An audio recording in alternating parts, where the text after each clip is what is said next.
దేవాపురంలో రామయ్య, అతని భార్య సీతమ్మ నివసించేవారు. ఒకరోజు ఏదో పని మీద బయలుదేరాడు రామయ్య. నడుచుకుంటూ వెళ్తుండగా అతనికి దారిలో ఒక కుక్కపిల్ల అరుపులు వినిపించాయి. ఎక్కడి నుంచి అరుపులు వస్తున్నాయో తెలియక అటూ ఇటూ చూశాడు.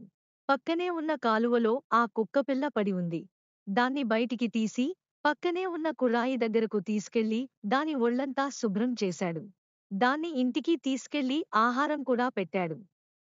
అది రామయ్యకు బాగా మచ్చుకయింది. సీతమ్మ దాన్ని జాగ్రత్తగా చూసుకునేది. దానికి పండు అని పేరు కూడా పెట్టాడు రామయ్య. రోజులు గడుస్తున్న కొద్దీ ఇంటికి ఎవరు వచ్చినా వాళ్లను చూసి అరవడం మొదలుపెట్టింది పండు. దాని అరుపులు సీతమ్మకు పెద్ద తలనొప్పిలా అనిపించాయి. ఎంత మందలించినా ఆగేది కాదు. దాంతో ఒకరోజు, దీన్ని ఎక్కడైనా వదిలేసి రండి. ఇంట్లో మనశ్శాంతి లేకుండా ఎవరు వచ్చినా అరుస్తూనే ఉంది అని రామయ్యతో చెప్పింది సీతమ్మ. అది విన్న పండు, నామీద సీతమ్మ ఎందుకో కోపంగా ఉంది అనుకుంటూ బయటికి వచ్చింది. దానికి పక్క వీధిలో ఇంకో కుక్క కనిపించింది. దాని దగ్గరకు వెళ్ళి, నేను ఓ ఇంట్లో పెరుగుతున్నాను. నన్ను మా సీతమ్మ చాలా బాగా చూసుకుంటుంది. కాని ఈ రోజు ఎందుకో నామీద కోపంగా ఉంది.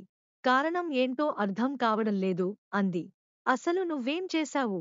అడిగిందా కుక్క. ఇంటికి ఎవరు వచ్చినా అరుస్తున్నాను అని బదులిచ్చింది పండు. అలా చేయడం తప్పు.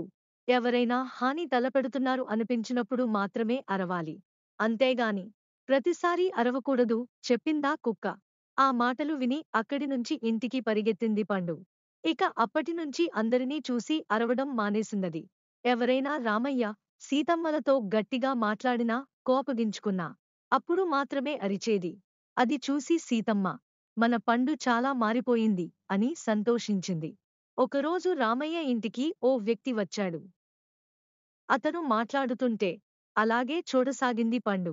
అతను ముందు బాగానే మాట్లాడినా రామయ్య వెళ్ళిపోగానే ఇంట్లోకి వెళ్ళి పర్సు దొంగిలించుకుని వెళ్ళాడు.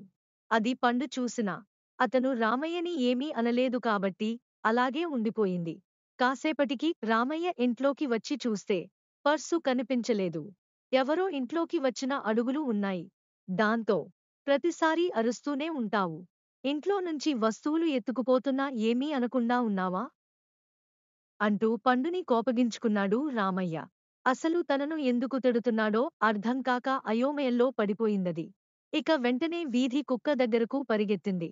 అక్కడికెళ్ళి జరిగిందంతా వివరించింది. ఇలా మోసం చేసే వాళ్ళు కూడా ఉంటారని ఆ రోజే నీకు చెబుదామనుకున్నాను. కాని ఆ లోపు వినకుండానే పరిగెత్తావు. ఇంతకీ ఆ దొంగ ఎటువైపు వెళ్ళాడో చూశావా?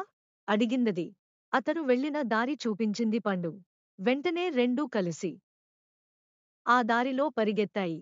పరుగులాంటి నడకతో వెళ్తున్న అతని మీద దాడి చేశాయి. ఇక భయంతో ఆ వ్యక్తి పర్సు అక్కడే పడేసి వెళ్ళిపోయాడు. పండు దాన్ని నోటితో పట్టుకుని తీసుకెళ్లి రామయ్యకు అందించింది. దాంతో రామయ్య, సీతమ్మ ఇద్దరూ ఆనందించారు.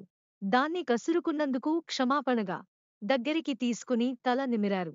ఇక అప్పటినుంచి పండు జాగ్రత్తగా ఉండసాగింది.